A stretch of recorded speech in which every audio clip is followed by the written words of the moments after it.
Hey, it's Eric G. Around the House is sponsored by Baldwin Hardware.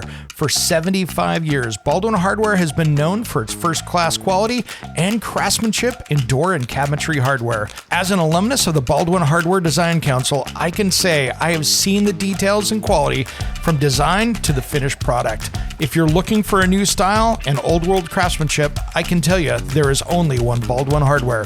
Check out what would look great in your home at baldwinhardware.com.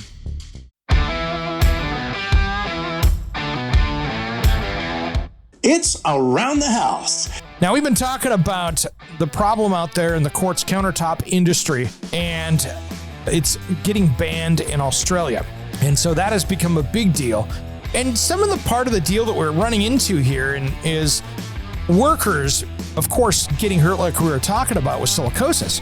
But the problem they're running into is that they're going after engineered stone, which is typically 90% or higher of silica compared to, even some of the stuff that's jam-packed with it is 45% or less. And then you're dealing with some of the sintered or what they call the slab porcelain. When it comes to remodeling and renovating your home, there is a lot to know, but we've got you covered. This is Around the House. Welcome to the Around the House show. This is where we help you get the most out of your home through information and education. Thanks for joining us today. Man, it's been a crazy week. Here in Portland, we were making the national news, and especially my little city here on the outskirts, as we had hundreds of trees down. It was definitely funny that I had just done a whole show about being ready for natural disasters, and here we are with a state of emergency and everything else, and it worked out pretty well. So you always learn a few little things. I'll call it a 90%er. It was nice to be ready and then to be able to go around and help my neighbors out and make sure that they were in good hands as well. If you want to be a part of the show, or if you have a question, you're taking on a home improvement project, you can always give me a call at 833-239-4144, 839-239-4144. Today, we are going to take on a heavy subject here, but it's something that you might not heard of, and it's something that's happening down in Australia. But usually when these things happen, they work their way here, so it's a great time to talk about it. And the question is, are quartz countertops going to be the next asbestos-containing material type thing? And no, I'm not saying the quartz countertops have asbestos, but is it going to be the next thing that everybody freaks out about and has an issue with? Let's first start about what's going on down in Australia. So Australia will become the first country to ban engineered stone countertops. Who will follow is the question, and this is from The Guardian. There's a bunch of different stories out there. This one seemed to be written really well from an Australian perspective that I wanted to hear. So really what we're getting into, there was an Australian worker who was working in a stone fabrication shop that developed silicosis, which is a debilitating lung disease, in 2015. And so they figured out where it came from. So all of a sudden, get to 2023, and everybody pushed together, and as of July 1, 2024, all of those countertops are going to be banned. All of the quartz countertops are going to be banned in Australia. They said it's too hard for the people to work with it, and to be honest, that's not the way I would look at it, but that's their opinion, and Australia has the right to do that. But this is interesting. So there are, in Australia, just as an example, there are about 10,000 stonemasons in Australia that work with it and 100,000 in the U.S. And so there's a lot of people working with the product. And so that's what they're talking about. And so here's what's happening is you're seeing companies that are using this and machining it in a dry fashion. And I'm talking about them sitting there, not with water, but just dry cutting it. And the employees are getting silicosis. So all of a sudden in Australia, they realized all of a sudden that we're seeing that silicosis climbing there, kind of like what we saw with asbestos after asbestos was used and stuff. And now they're jumping in to really start to curb this. And the way they're going to do it is they're going to ban the product. And between 2010 and Australia, there was a study here. Largest U.S. study in the material released in July found silicosis has claimed lives of several stonemasons, and a lot of them were in California, and you're seeing it in Texas, but now it's climbing. The best estimate based off, and now this is from the University of California, They're saying that their best estimate based off the data in the US and Australia is that probably 15 to 20% of the people that work in the field have silicosis or will develop it. So they're trying to fight through this. Now, here's where I think the issue is. And I think what the big issue is that we've seen lazy practices by stone fabrication shops worldwide. And now let me explain what lazy practices are, because this is a big deal. What we're seeing out there is people dry cutting this material. And so what's happening is they're getting out there with grinders, they're cutting it, there's no water involved, they're not wearing dust masks. They are consuming this stuff into their lungs, and it's causing some serious health issues. And if you've ever seen anybody out trying to cut this stuff, you'll understand it is like a cloud of dust. And the problem is this dust comes into your lungs and causes significant damage. Now, there are hundreds to thousands, and I don't know the numbers, but I'm going to say thousands of stone fabrication shops out there that are doing this product the right way. They're using water, they're using machinery, they're not cutting on the job site with a dry saw out and creating a cloud of dust, and they're doing a pretty good job of dealing with everything wet so that their employees don't receive any of these issues. And that's the right way to do it. But the problem is that you've got lazy people out there that are continuing to dry cut. If I walk into a good stone fabrication shop, they've got a CNC machine, they've got a beam saw, they've got a water jet, they've got things to cut the materials correctly. But the problem is, and they've got polishers, they've got all these wet polishers, and people are doing it correctly. Now, if I walk into these cheapest chuck on the block kind of place, they're cutting it, but they're polishing it all dry. Now, when these fabricators show up to cut out a cook or a sink or anything else, I'm seeing clouds of dust. And those are the problems right there. So that's what's happening. And so really, unfortunately, what you're going to see is you're going to see these people that were either not trained or lazy or don't care take a complete product that is affordable, probably one of the most affordable countertop products out there, and they're going to sit there and take it off the market. For this, I'm going to throw this right back on the fabrication people out there that aren't doing it right. And they are the ones that I'm going to put the blame on for creating a situation where they're putting their workers in some extreme harm. And there are, like I said, thousands of probably great fabricators out there that really care for their employees and their people around them. And we're seeing this take this industry down in Australia. And as we know, if it happens in Australia, what's next? California. And then when California happens, then all of a sudden we're seeing the EPA get involved or OSHA, and all of a sudden we've got bigger issues. So those are the things that we're starting to see now with this. And that becomes a major, major problem. So I'll be the first to say we've got to have worker safety, but let's not blame the product. Let's blame the companies that are out there fabricating. And why don't we go through and inspect them, make sure they're doing things correctly. Let's see if we can protect those workers so everybody can have some affordable countertops here, because it's a very inexpensive option. So it's something to really think about. And those best practices are out there. People have been following it for years, but we just need to be able to figure it out, because I tell you what, some of these people out there are doing a really horrible job of doing this. Now, here's the thing. Now, let's get into the details here. We're going to have to go out to break here in a minute, but I want to talk about here, there's a lot of other countertop options as well. Now, if they end up doing banning, we'll talk about that in a little bit. But what I'm worried about here is that some of these best practices and stuff aren't being followed. And the reason why they're targeting these quartz countertops is a great example, is that they are about 85 to 95% silica dust. So when they're cutting it, you are just nailing it right into somebody's lungs. Now, if you were cutting many of the granites, you're only talking about 15 or 20%. So we're talking about how that's really pushing in a huge, huge area of dust into people's lungs. So that dust is going to be much more hazardous to their health. And that's a really big deal.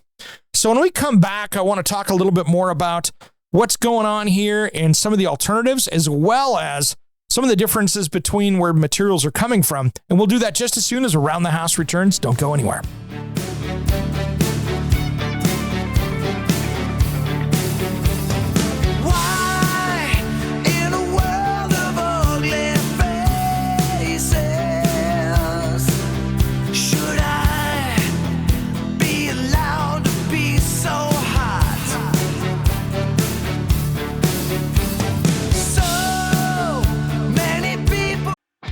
Hey guys, it's Eric G from Around the House Show. We'd really appreciate your help with some awesome 5-star reviews on Apple, Spotify, or wherever you tune into your podcast. Big thanks everyone, and a shout out to our dedicated listeners of Around the House.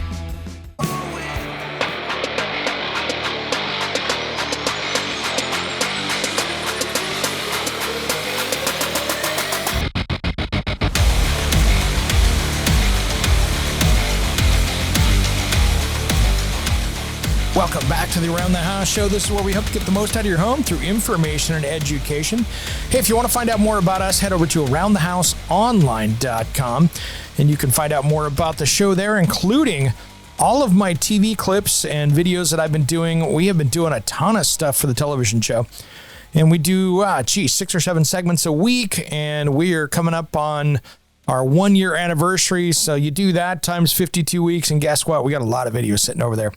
And you can find that. Easiest place is just to head over to aroundthehouseonline.com, and you can see the videos there. And of course, then you can just head over to our playlist, basically, and you can find it all there. And we've got them in 2 different spots, but you'll find out if you go to aroundthehouseonline.com. As well as the phone number's over on the website as well, but if you do need to get a hold of us, you have a home improvement question, 833-239-4144. That's 833-239-4144. Like I said, I'm still playing catch up from this last week because thanks to all you calling in, but we have been jammed here with bad weather, and I have got internet back up so we can start addressing all of these. So if I haven't called you back yet, stay tuned. I will be doing that shortly. Hopefully by the time this airs, I've gotten back a hold of everyone.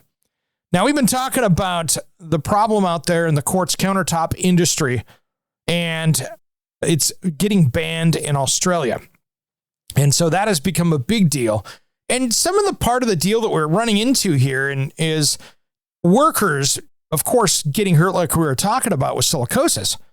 But the problem they're running into is that they're going after engineered stone, which is typically 90% or higher of silica compared to, even some of the stuff that's jam-packed with it is 45% or less. And then you're dealing with some of the sintered or what they call the slab porcelain. That's down in the under 20% in many cases. I don't know if I haven't seen any studies where it's higher than that. If there is, please send it over because I haven't seen it. But really, this is where the issues are coming. And unfortunately, the quartz is one of the least expensive. Now, some of the issues that I do have with quartz, and a lot of it is because is some of the imports that are coming into the U.S. that are the knockoff ones, shall we say. And so what we're seeing is we've got all the different great brands out there. And I'm not going to go through and name them off because this is not a commercial for that. But they're all the brands that you see out there.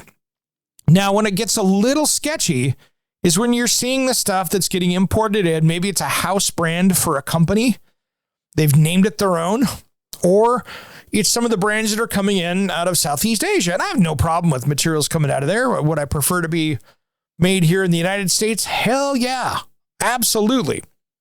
But the problem that we're seeing is the stuff that's coming out over there is we don't really have a great source of where all of the raw materials are coming from. And the problem that you see when you're building things out of an area that we don't have control of is you don't know what's going on, where that stuff's coming from. Was this a toxic waste dump that now they're pulling the silica out of that to put into that? All the minerals to go into that quartz countertop? Those are concerns of mine. When you have a U.S. company, you have a much better chance of them dialing in and having a very consistent and clean stream of materials coming in. So be careful when you're ordering stuff and you're like, it's 10% cheaper, I'm going to take the 10%. One, it's not going to be the same quality as what. And two, you just don't know what's going into that. Now, one thing that I want to make sure and talk about here is that all quartz countertops are not the same.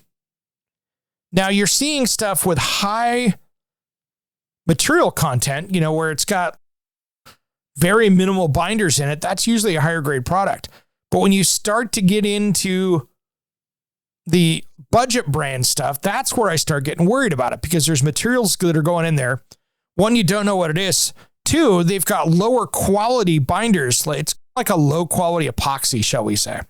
And this really isn't an epoxy that they're using, but the materials that they use to bind it together, if it's got more plastic in it, basically, that's a lower quality product. And it's going to be more susceptible to heat and all the other things that we see. So these are things that I really want you to be careful with. I am not a big fan of these low-end imported stones like that, or fake stones. And the same reason is why I don't like the countertops coming out over there as well. You just don't know what's going on. Now, there was this huge battle a number of years ago when quartz first came out, that some of the quartz companies started to spread rumors in the media.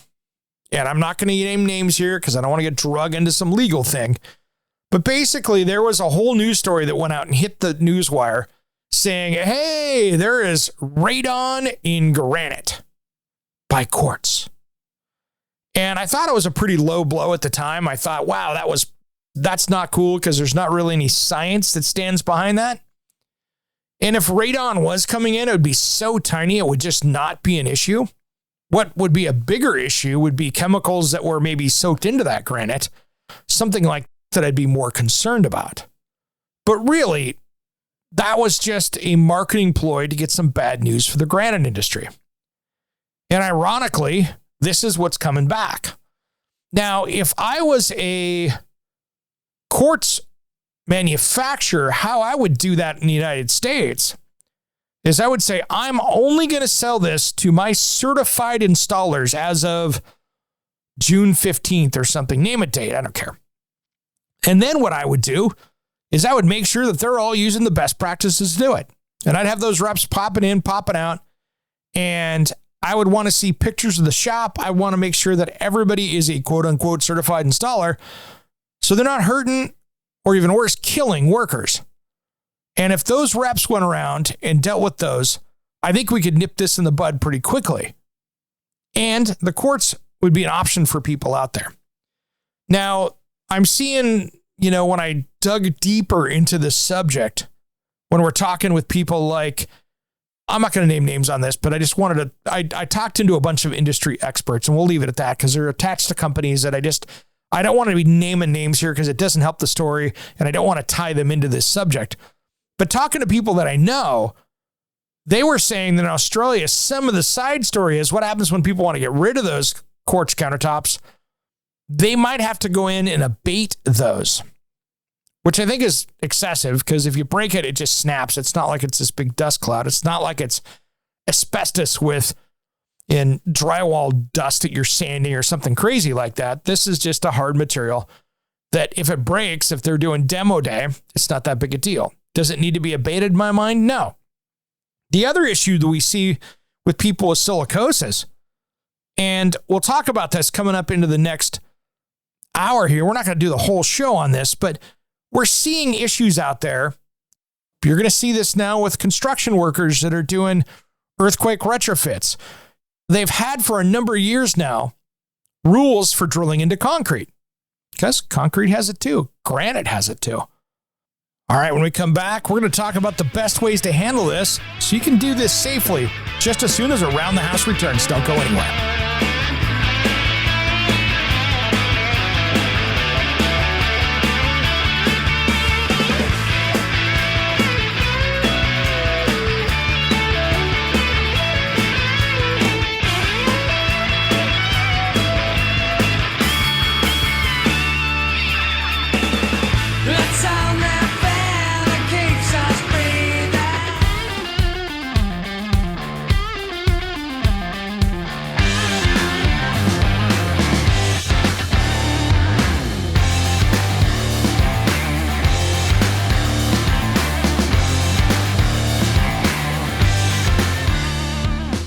Welcome back to the Around the House show. This is where we hope to get the most out of your house through information and education. Thanks for joining us today. If you want to track me down, give us a call at 833-239-4144.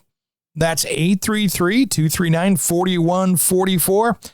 Appreciate all of you listening on the Talk Media Network out there. We are having a great time bringing this show to you, and we got some great stuff coming up ahead.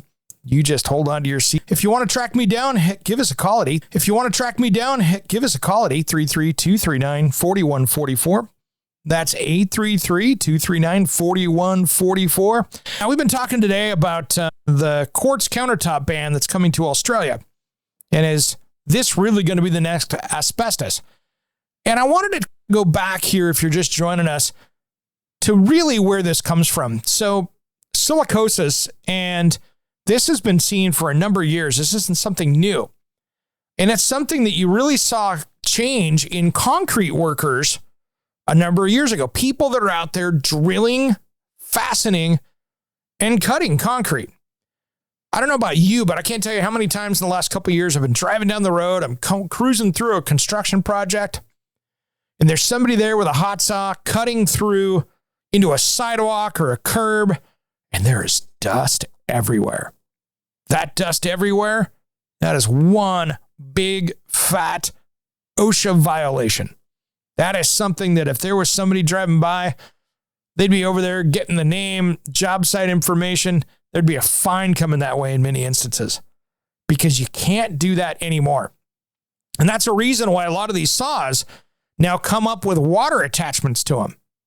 So you can keep the water on it. One, it keeps the blade last longer, but two, it controls that.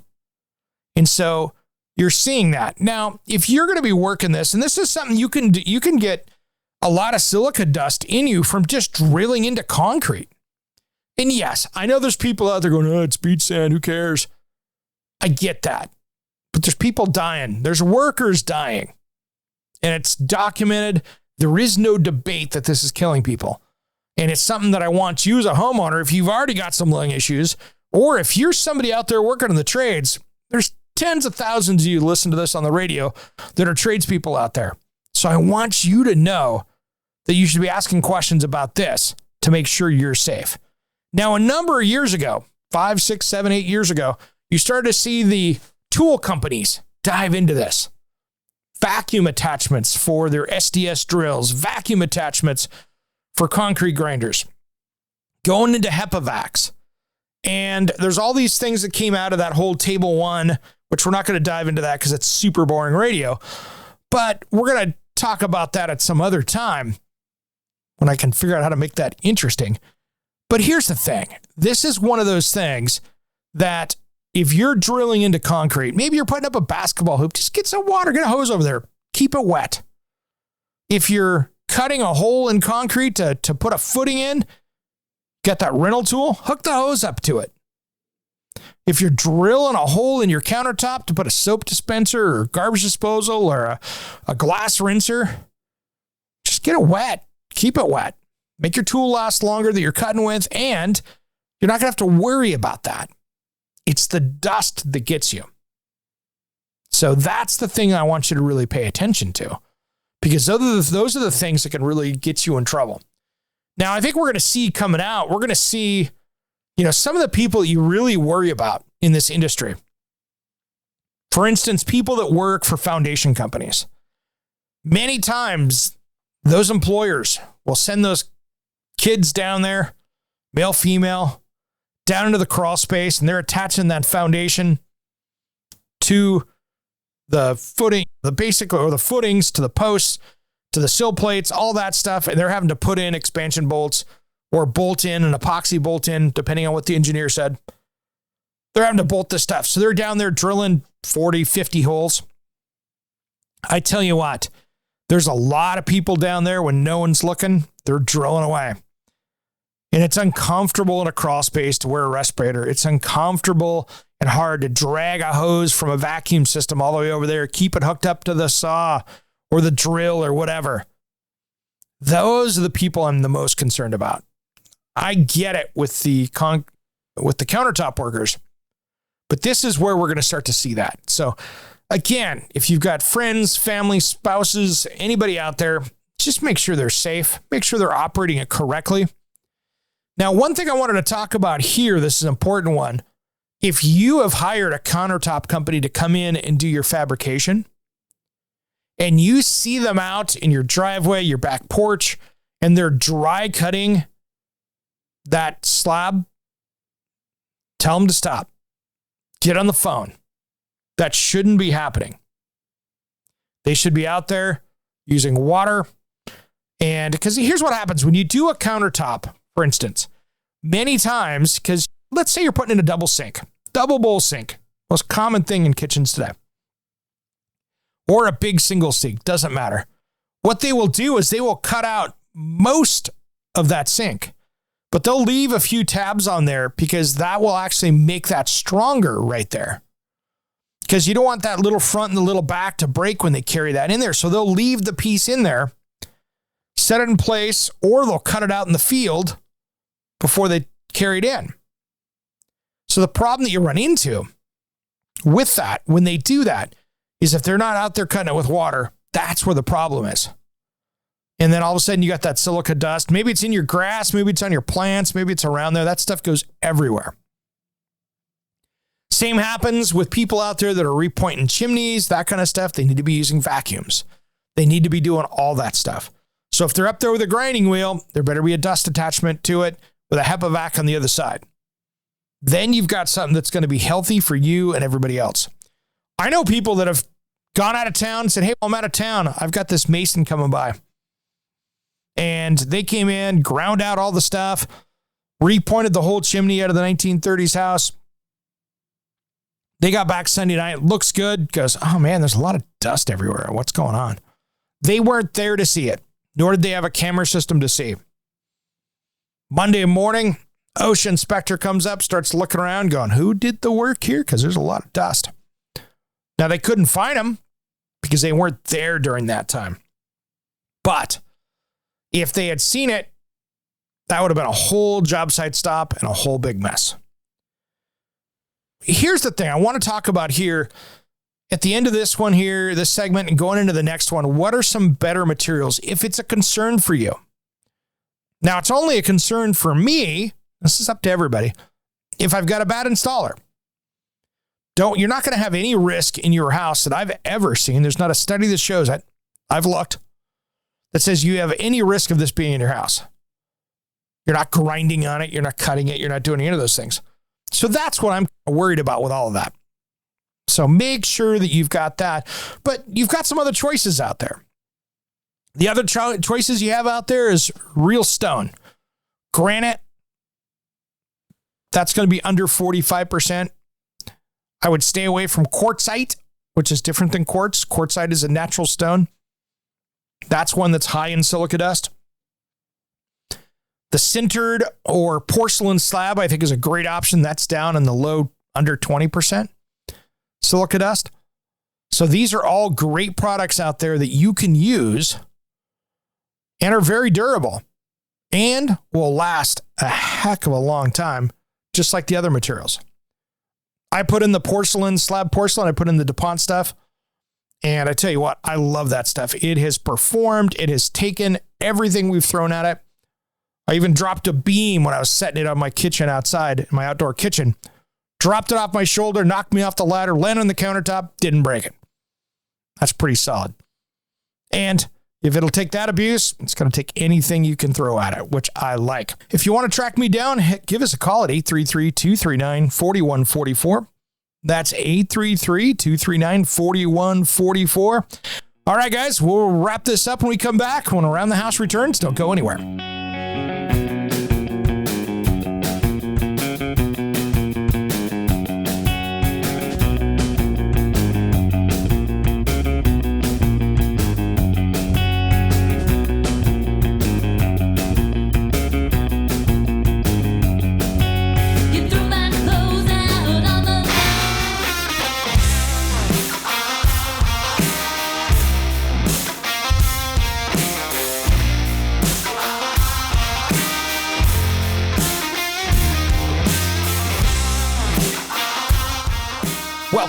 the Around the House show. This is where we help you get the most out of your home through information and education. Thanks for joining me today. If you want to find out more about us, head over to aroundthehouseonline.com. We were just talking about the potential ban of quartz countertops in the U.S., and we've hit that and talked a little bit more about it than I probably needed to, but I wanted to see if I could get you out as much information as possible. And now, next up here in the show, I wanted to talk a lot about, in this last segment of this hour, to make sure that we've got you covered when it comes to home inspections. And this can be the Wild West in some areas and pretty dialed in others. Now, home inspections, what I'm talking about are people that are out there inspecting that home prior to you purchasing it. And this is where you can run into problems. And we're going to have a guest on later on this month to talk in more detail about this. But for everybody out there that's maybe thinking about buying a house or you're working on it, maybe interest rates are starting to get a little bit better. Let's talk about that for a minute, because there's a lot of weight that people put on the home inspector. And unfortunately, these are people, as good as they are, that don't have x-ray vision. So let's talk about this for a minute. Here are my best practices when you're buying a house and you're thinking about doing it and you want to go through the home inspection. This is what I want to see you do. And this is something that you as the homeowner, especially if you're a little bit handy, should be involved in. So first off, order your house inspection. Make sure you talk to your realtor. I don't want the one that's going to give the glaze over that the realtor likes, that, it's good, beautiful, little maintenance issues, don't worry about it. I want to make sure you got somebody good coming out there. Now, here's the problem with good. There are states that have licensing programs where they have to take classes and education. There are states that any fool can be a home inspector. And I want you to figure out, before you go through this process, where you live and what the rules are. Because here's the thing, in most, if not all cases, if you're paying a home inspector $600 to come out and do an inspection, what's their liability? $600. There's not much there. And usually those contracts, there is nothing you can go after on that. And if you have a big problem that gets missed, guess what? That can be a problem. So here's what I would recommend through your inspection process. If you are worried about these things, that I would make sure and go this way about it. So what I would do, call in your home inspector, have them do their thing. See if you can get that house for a day to have a home inspection done. Then I would call in these other people. I would make sure you bring in, and you're going to have to pay these people. This is not a free inspection, but find out what it's going to cost for them to come out. I would have that home inspector come out. I would have an HVAC person come out that you trust and take a look at it. I would have a roofing company that does repairs come out and take a look at it. I want them to get under the hood on this thing deep. I also want to make sure that if you have a foundation issue, any kind of a crack, older house, I would not mind having a foundation company come out and give an inspection as well. If there is one single crack, I would bring an inspection, have an inspection done by a foundation company and see what happens. That way you know what's going on and you get a good idea. Because here's what it comes down to.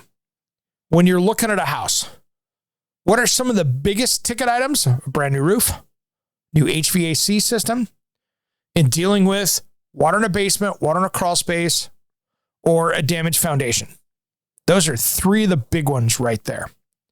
Now, I would lean on your home inspector to make sure to go around and double check the doors and windows and drains and all that stuff.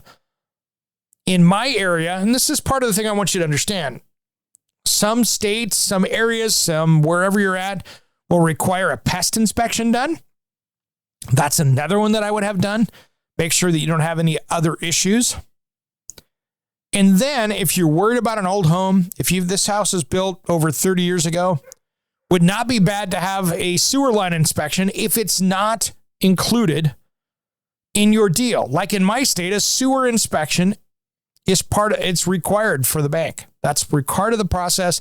You always have a sewer inspection. Just as in my area, you have to have a radon inspection as well. So I would check all of those things, make sure you got it way dialed in, and you're going to be good to go. But here is the bad part. There is limited liability for any of these people. If you bring in a pest inspector to come in, they look around, I don't see anything. 2 years later, you're getting ready to do a remodel, and somebody goes, gee, did you see that crawl space with all that termite damage? You might get $600 out of them. You might get $200 out of them, but you're not going to get them to fix it. So that's where the issue rises. You can't fully lean on these people. They're going to give you their best professional opinion, and that is not always foolproof. None of these people are going to be opening up walls and taking a look inside, so they have no idea what's going inside those walls. They walk into a house, they're there for a couple hours, and they're going to give you your best bet. So the issue is, if you have an older house, and I'm talking built before 2000, the older the house, the higher the risk. There's more risk because of building the way they built the homes, we have more years of chance of termite infestations. Building science has come a long way over the last 20 years. It sure caused some problems early on, but they've got it dialed in. But these are all things that I want to make sure that you understand. And quite frankly, you can't blame the inspector on it. They missed something. And I completely understand it could be a $20,000 hit for you. But that's why I want to have other professionals to come in and double check that before you do it. And then while you're at it, while these people are working, just make sure you contact your building department wherever you are and check the square footage of the building compared to what's on the listing. If you are a year-long listener, if you've been listening to this show for a couple decades, you've heard me preach that before. But so many times people will enclose in a porch, finish a basement, do an attic, convert it into living space. And they're saying, hey, we're selling you a 1,700 square foot house. But guess what? The building department, who's the only official person of how many square feet you have in that house, says you have 1,000 square feet. You just paid for 700 square feet you didn't get. And that's where that gets expensive. And if you're at $300, $400, $500 a square foot on an expensive house, you're getting taken to the cleaners, and so is your bank. If someone didn't pull a permit on this, the building department doesn't know about it.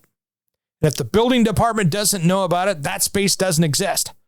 Because if you go pull a permit to do a remodel in one of those spaces, they're going to go, hey, you got to bring that up to 2024 building code because nobody's done that before. This is a brand new look. And if that's a second story where somebody took an attic and made it into a bedroom or a master bedroom and a bathroom or a finished basement with a nice cool area, and you pull a permit to do something right down there, unknowing, this could cost you hundreds of thousands of dollars because I've seen it myself. I've seen it happen. So do your due diligence with that. But when you lean on that inspector, make sure that you realize their liability. And I'm not a lawyer, not pretending to play one on TV either. But if you read through the fine print, they tell you what their liability is. That's where you're going to get burned. And I don't want to see that happen to you or anybody else. So make sure those things are followed and you're going to be okay. Cracks in a foundation are not a big deal if they're dealt with correctly. These are all things that can happen. But the problem is where it gets expensive is if all of a sudden you realize something has been settling. So if you've got multiple cracks, maybe that's where you bring in the structural engineer during your inspection period to make sure they've got it dialed in. That way, you know that I don't have to go in and put helical piers in and support part of the house at $2,000 a pop or whatever it costs in your area. I don't want to see you get stuck with a $30,000 foundation bill when you just bought your dream home and somebody missed it. So that's the big part. Just realize how well you can push this all together. Find your dream home and get it. I just don't want to see you get burned by getting the wrong people or not enough people out there. All right, everybody, I got to run. I hear the music in the background. It is time to go. Thanks for tuning in to Around the House. If you want to see us, head over to aroundthehouseonline.com. Some of you will catch hour 2 on the radio coming up. And if not, you can always catch it on the podcast player, on any podcast player. We'll see you next week. Thanks for tuning in to Around the House. Well, we'll see you next hour. Come on.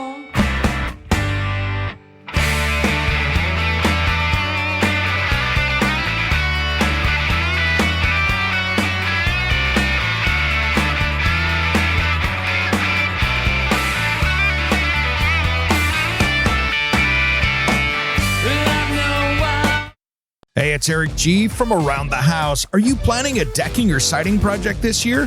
If you are, you've got to check out my friends at Millboard. Millboard is a completely different kind of composite decking and cladding that enhances outdoor spaces with enduring distinction. Hand-molded from the finest oak, it realistically mimics the natural grain and color of premium hardwood. If you're looking for something that doesn't look like plastic and instead real wood, check out millboard.com. Make sure and check out that interview we did just a few weeks back. That's millboard.com.